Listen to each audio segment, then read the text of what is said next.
हर हर महादेव दोस्तों, आप सभी का स्वागत है आपके अपने YouTube चैनल भक्ति विद सिया में। आज हम सुनेंगे वैभव लक्ष्मी व्रत कथा। वैभव लक्ष्मी व्रत की महिमा अपार है।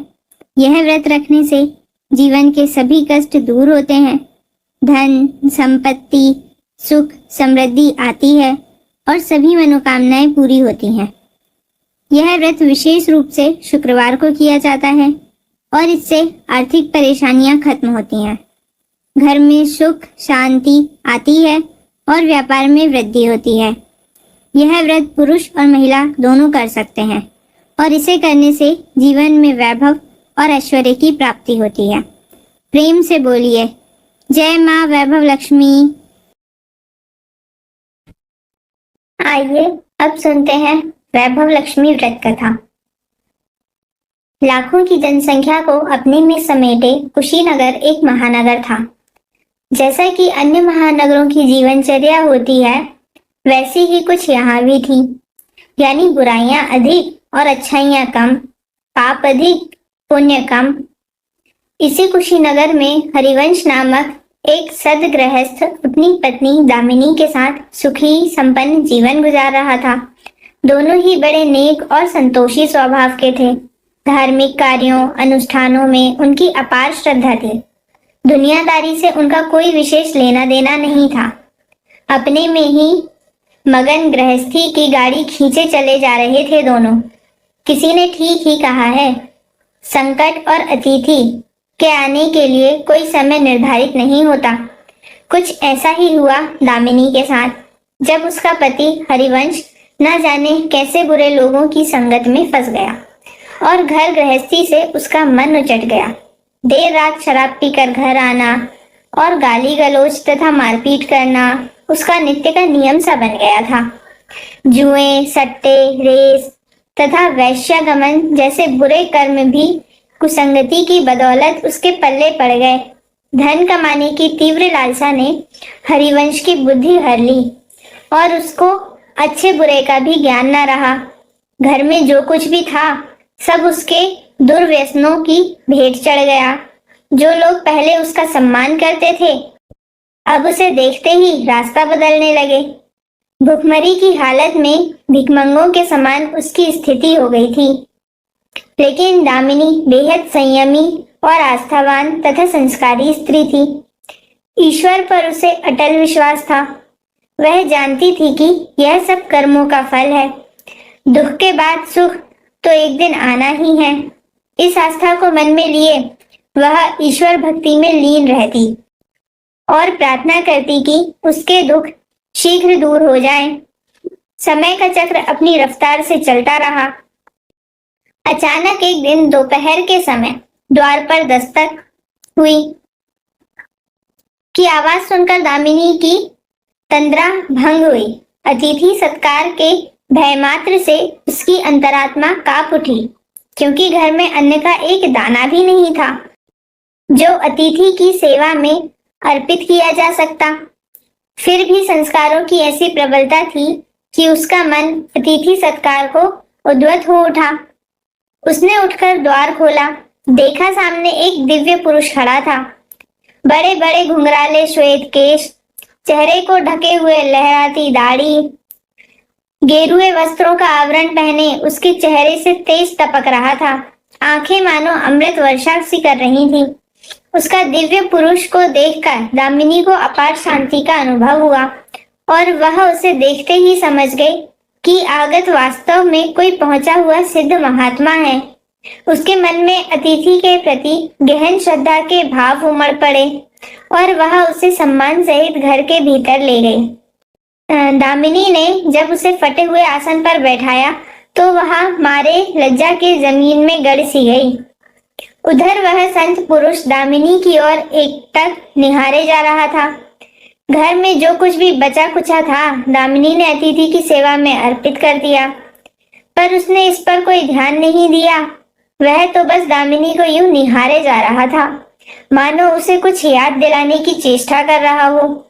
जब काफी देर तक दामिनी कुछ ना बोली तो उसने कहा, बेटी मुझे पहचाना नहीं क्या?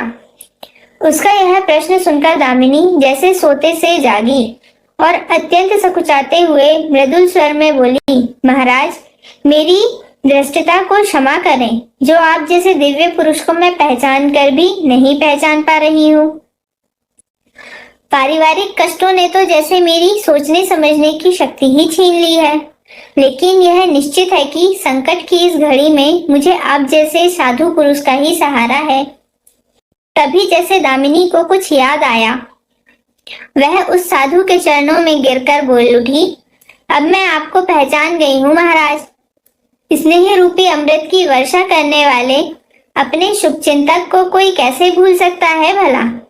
वास्तव में वह साधु मंदिर की राह के मध्य में बनी अपनी कुटिया के बाहर वट वृक्ष के नीचे बैठ साधना किया करता था और मंदिर आने जाने वाले सभी श्रद्धालु उसे प्रणाम करके स्वयं को कृतार्थ अनुभव करते थे।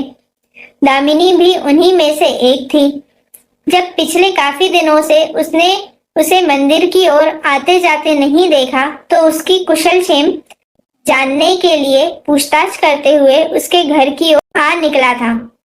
दामिनी अभी अपनी सोचों में ही डूबी हुई थी कि साधु महाराज ने मौन भंग किया। क्या कारण है पुत्री, तू आजकल मंदिर आती जाती दिखाई नहीं पड़ती? तुझे जो भी कष्ट है मुझे बता, शायद मैं तेरी कुछ सहायता कर सकूं। व्यक्ति दुखों के बोझ तले दबा हो तो ऐसे में सहानुभूति के तो बोल ही काफी होते हैं। दामिनी भी खुद पर संयम नहीं रख पाई और बिलख कर रोने लगी। तभी वह साधु वात्सल्यपूर्ण स्वर में बोला, मन छोटा करने से समस्या हल नहीं होगी। सुख दुख तो एक गाड़ी के दो पहियों के समान है, इनका आना जाना तो जिंदगी भर लगा ही रहता है। अपना दुख किसी को बता देने से मन हल्का हो जाता है। कुछ देर चुप रहने के बाद दामिनी ने बोलना शुरू किया, महाराज, सर्व सुखों से भरपूर था मेरा घर। कण कण में खुशियों का नृत्य होता था। पति भी नेक और ईमानदार थे। सदा जीवन उच्च विचार की आधारशिला पर टिकी थी। हमारी गृहस्थी, रुपए पैसे की कोई कमी नहीं थी। सुबह शाम घर में ईश वंदना होती थी। लेकिन अचानक न जाने किसकी नजर लग गई। हमारा भाग्य हमसे रूठ गया। मेरे पति कुसंगति में फंसकर अपना सब कुछ गवा बैठे। अब तो ऐसा लगता है जैसे साया भी साथ छोड़कर जाने को तैयार बैठा है। भिखारियों से भी बदतर स्थिति हो गई है हमारी। दामिनी की करुण व्यथा सुनकर साधु का हृदय हाहाकार कर उठा।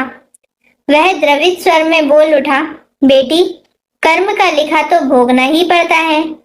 तुम्हारे कष्टों का भी कर्मों से नाता है। लेकिन तुम चिंता ना करो, सब कुछ पहले जैसा हो जाएगा। दुख के बाद ही सुख आता है। दुख सहे बिना सुख की सच्ची अनुभूति हो ही नहीं सकती।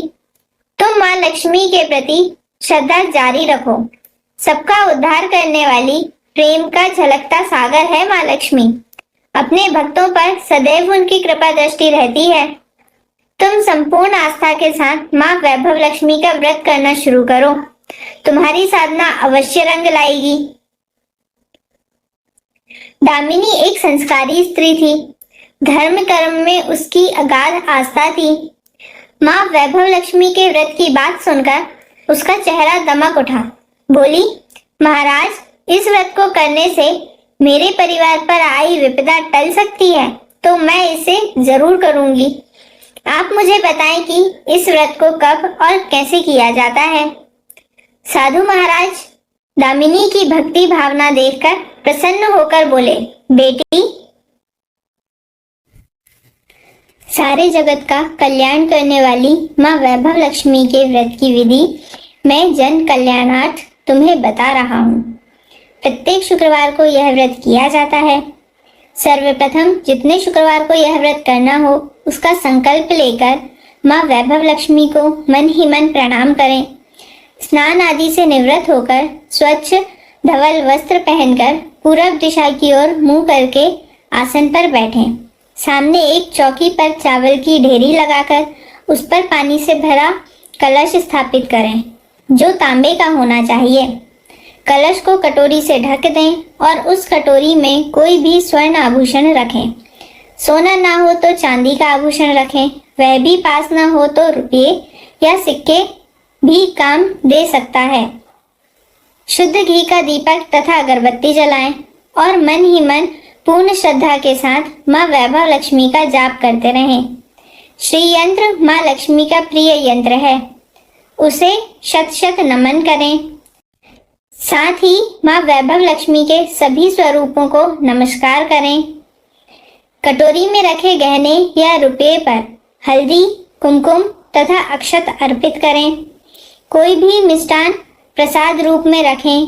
संभव न हो पाए तो गुड़ या शक्कर से भी काम चल सकता है। फिर श्रद्धा पूर्वक माँ की आरती करके 14 बार प्रेम सहित बोलें, जय माँ वैभव लक्ष्मी। माँ वैभव लक्ष्मी मेरी मनोकामना पूरी करें, ऐसा संकल्प लेकर सच्चे मन से माँ से विनती करें। प्रसाद बांटें और स्वयं भी ग्रहण करें। दिन में एक बार सात्विक भोजन करें। यदि संभव हो तो उपवास रखें। भोजन में रखा गहना या रुपया लाल कपड़े में लपेटकर सुरक्षित रख लें। यह आगे आने वाले शुक्रवारों को पूजा में काम आएगा। कलश में भरा जल तुलसी के पौधे को अर्पित कर दें तथा अक्षत पक्षियों को आहार स्वरूप डालें। ऐसी शास्त्रोक्त विधि से व्रत करने वालों को शीघ्र फल मिलता है। साधु महाराज के मुखारविंद से यह वृत्तांत सुनकर दामिनी पुलकित हो उठी। उनके चरण स्पर्श कर उत्साहित स्वर में बोली, अब लगे हाथ उद्यापन की विधि भी बता दें महाराज, इसके बिना तो व्रत अधूरा ही रह जाएगा। साधु महाराज बोले, अवश्य बेटी। कहकर साधु महाराज उद्यापन की विधि बताने लगे। चाहे जितने भी शुक्रवार विधि का संकल्प लिया हो, लेकिन मन में माँ वैभव लक्ष्मी के प्रति श्रद्धा तथा आस्था बराबर बनी रहनी चाहिए।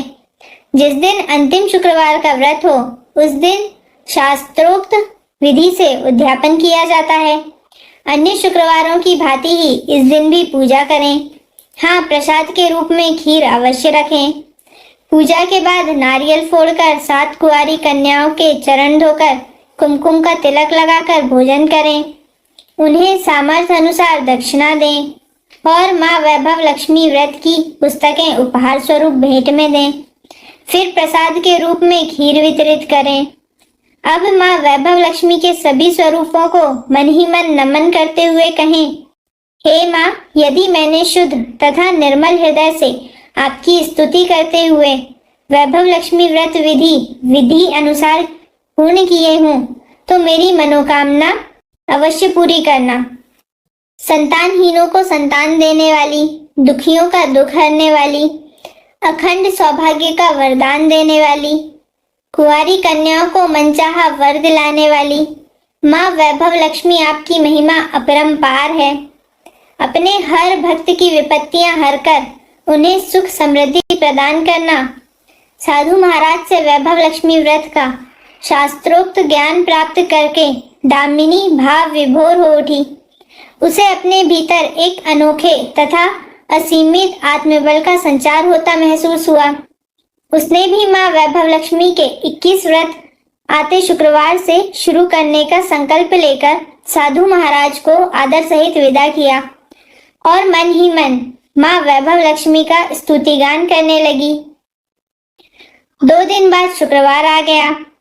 उससे पहली रात दुखों की मारी दामिनी ठीक से सो भी न सकी।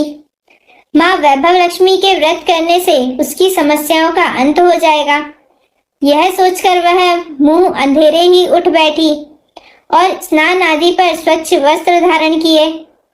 आसन पर पूर्व दिशा की ओर मुंह करके दामिनी ने अपने सम्मुख रखी चौकी पर चावल की छोटी सी डेरी बनाकर उस पर तांबे का कलश रखा। लेकिन जब स्वर्ण आभूषण रखने की बात आई तो धर्म संकट में पड़ गई। सारे गहने पति के दुर्व्यसनों की भेंट चढ़ चुके थे। विवाहित स्त्री थी, सो मंगलसूत्र भी उतार कर नहीं रख सकती थी और कोई गहना था नहीं।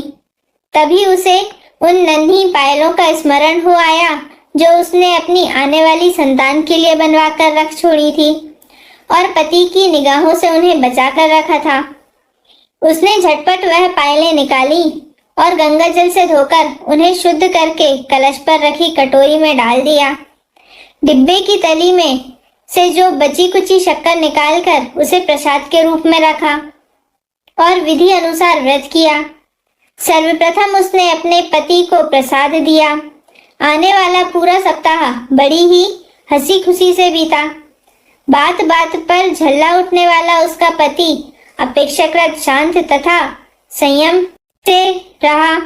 कोई मारपीट तथा कलेश घर में नहीं हुआ।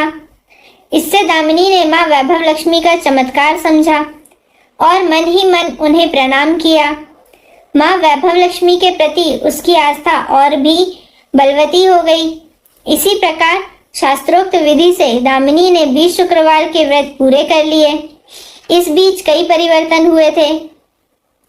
उसका पति कुसंगति छोड़कर सीधी राह पर आ गया था और उसका कामकाज भी जमने लगा था। घर में यदि किसी चीज की बहुतायत नहीं थी तो कमी भी नहीं रह गई थी। यह सब माँ वैभव लक्ष्मी के चमत्कार और दामिनी की आस्था तथा विश्वास का परिणाम था। 21वें शुक्रवार को व्रत का उद्यापन करना था। साधु महाराज के वचन अब भी मानो दामिनी के कानों में गूंज रहे थे। उनकी बताई विधि के अनुसार ही दामिनी ने शास्त्रोक्त विधि से उद्यापन किया। 7 कुंवारी कन्याओं को भोजन कराकर दक्षिणा दी। आसपास की सौभाग्यवती स्त्रियों में प्रसाद तथा माँ वैभव लक्ष्मी व्रत कथा की पुस्तकें वितरित की। माँ वैभव लक्ष्मी के हर स्वरूप को प्रणाम किया और कहा, आपकी महिमा निराली है माँ। आपने मेरे सारे दुख हर लिए, मेरी सभी मनोकामनाएं पूर्ण कर दी। मेरा उजड़ा घर फिर से बस गया। मेरा यह नया जीवन आप ही की देन है माँ। मैं आजीवन आपकी पूजा अर्चना करूंगी और दूसरों को भी आपकी महिमा से अवगत कराकर वैभव लक्ष्मी के व्रत रखने के लिए प्रेरित करूंगी। हे माँ वैभव लक्ष्मी, जैसे आपने दामिनी पर अपनी कृपा दृष्टि बनाई, उसी प्रकार इस कथा को सुनने वाले, कथा को पढ़ने वाले तथा कथा को कहने वाले हर व्यक्ति की मनोकामनाएं पूर्ण कीजिएगा। उन पर अपनी कृपा दृष्टि बनाए रखिएगा। प्रेम से बोलो जय माँ वैभव लक्ष्मी।